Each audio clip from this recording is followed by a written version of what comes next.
So, with week 0 in the books, the long wait for week 1 has finally ended in college football, and what an offseason it was. Seriously, when we look at this offseason, there are so many compelling storylines that are sure to carry over into the college football season.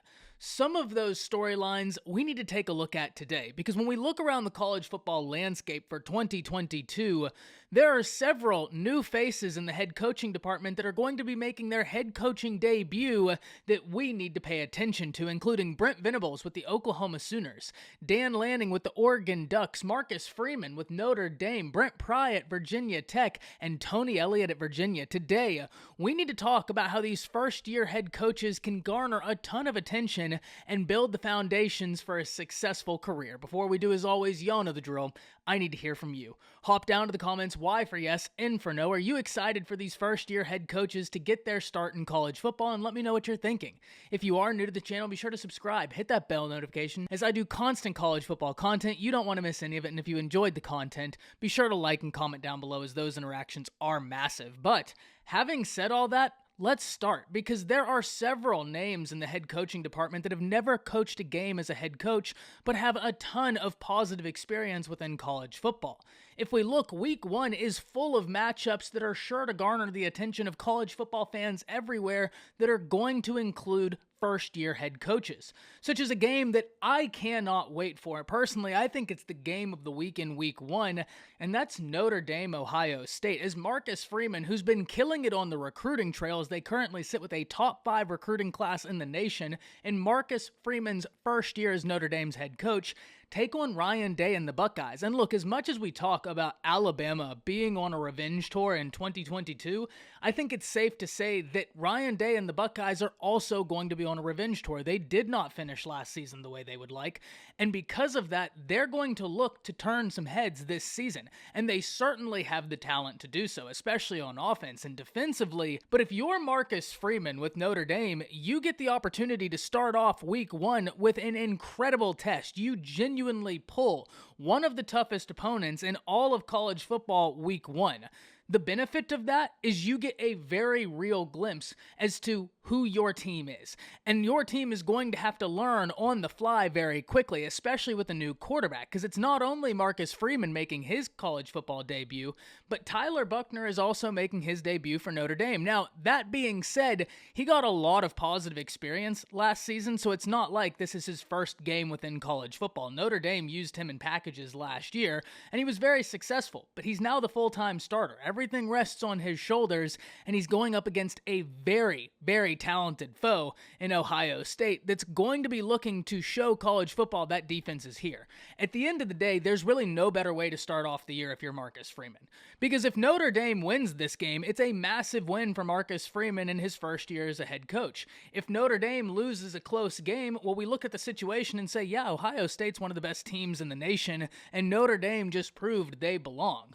Really, Marcus Freeman and them are in a really unique situation, because this is going to lay the foundations for the rest of this season. So you want a good showing, and especially when you've been recruiting as well as you have. So that's my game of the week, without any spoilers, is that Ohio State-Notre Dame game. It's going to be so much fun to watch.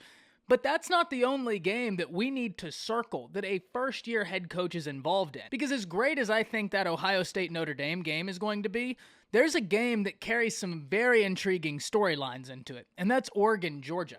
Because Dan Lanning looks to make his head coaching debut with the Oregon Ducks, coming off the heels of a national championship, being the defensive coordinator for none other than the Georgia Bulldogs. So he gets to play his old team right out the gate, and his old team is in a year where they're looking to prove that they weren't a one-off last year. And let's be honest, Georgia's a consistently talented team. They recruit at an elite level. So yes, they have to figure out some new positions on the defense, as they sent an entire truckload of dudes to the NFL's first-round draft alone last year.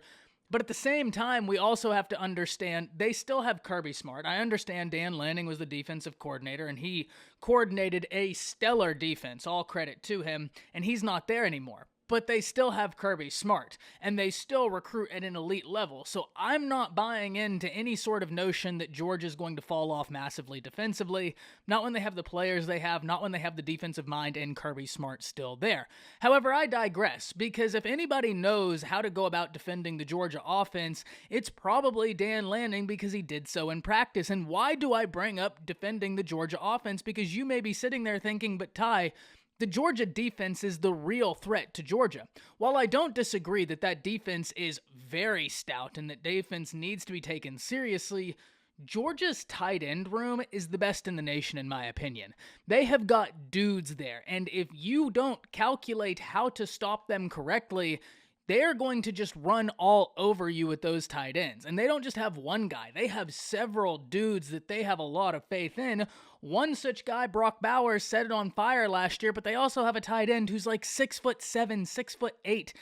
That guy right there is going to be a major red zone threat, and it's a good thing that Dan Lanning has an understanding of how to defend Georgia. Whether he can do so successfully remains to be seen. And if you're someone who keeps up with recruiting, you'll know Oregon was able to get talented players with the last regime. Something that has carried over into this new coaching staff is Dan Lanning, even though he's a defensive guy, already has a 5-star quarterback in the class for the Oregon Ducks. But you'll know that Oregon has a lot of talented pieces on this team, and two guys I really am excited to see try and get on the field at the same time is Justin Flo and Noah Sewell. Those linebackers, if you're someone who really kept up with recruiting, you'll remember them.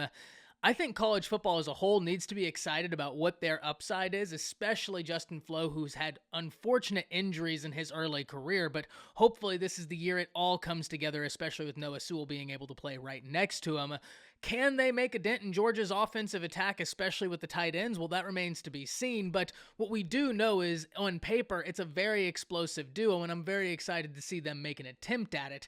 One of the many reasons this is going to be such a great game. But what this means for Oregon going down the stretch could mean a lot, because just like I said for Marcus Freeman and Notre Dame, you're taking on a really stellar opponent right out the gate that's going to give you a real glimpse as to who you are as a team.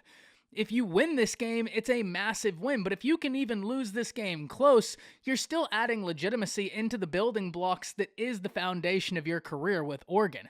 And one thing we need to understand, just like I talked about with Marcus Freeman and Notre Dame, is they are recruiting at a very high level.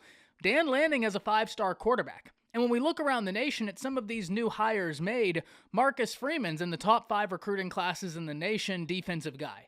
Dan Lanning, defensive mind, has a 5-star quarterback, some really talented wide receivers, and looks to be continuing to push for an even more talented class. And then Brent Venables, who we're just about to talk about at Oklahoma, is in a situation where not only does he have a 5-star quarterback, he also has a top 5 recruiting class. Which brings me to Brent Venables.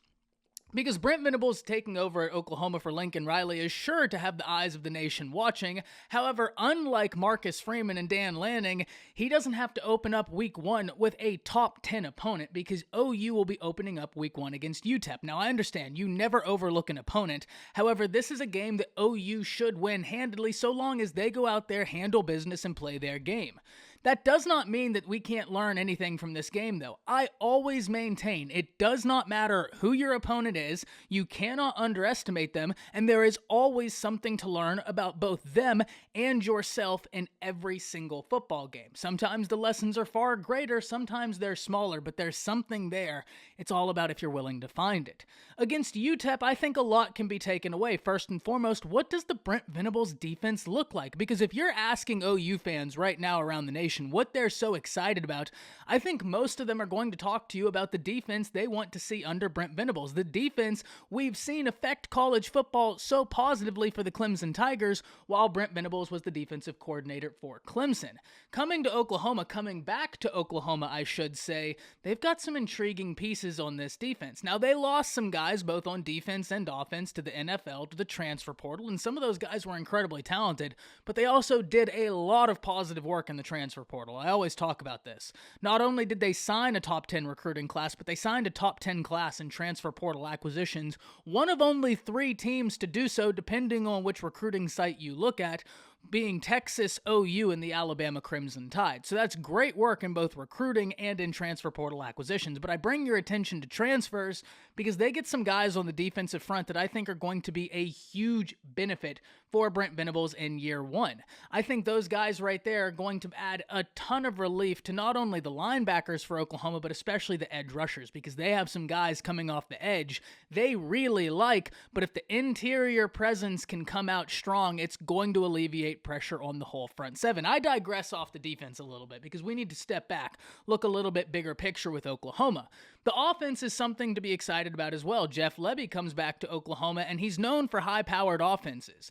One of the reasons I've been and maintained so high on Oklahoma this year is because of the marriage of Jeff Lebby and Dillon Gabriel. Look, this isn't one of those situations where Jeff Lebby is coming into a new offense with all new pieces. Jeff Lebby gets to come to the Oklahoma Sooners with the benefit of having a quarterback he has previously worked with, and quite successfully, I might add. So Oklahoma's in a situation where the fan base is interested in both offensive, defense, what's everything going to look like, and just like I've said for the previous two guys whenever we've been talking about this, Brent Venables is in a situation where being a first-year head coach has not been a barrier to recruiting, as Oklahoma sits with a top 5 class currently, a 5-star quarterback, and if they were to end right now in recruiting, they will have signed a better class than they ever had with Lincoln Riley and Brent Venables' first year as a head coach. Something I've talked about a lot here recently before I move on to our final two names is that being a first-year head coach may not be the barrier to recruiting that so many of us previously believed, and I say us, myself included, because these guys right here are flat out winning. Not that I ever doubted any of them. Oklahoma fans, you'll remember, I've been very high on this hire throughout. But this is highly impressive, not only from Brent Venables, but from Dan Lanning and from Marcus Freeman, from all of them, and there's a reason why I'm making a video addressing all of them.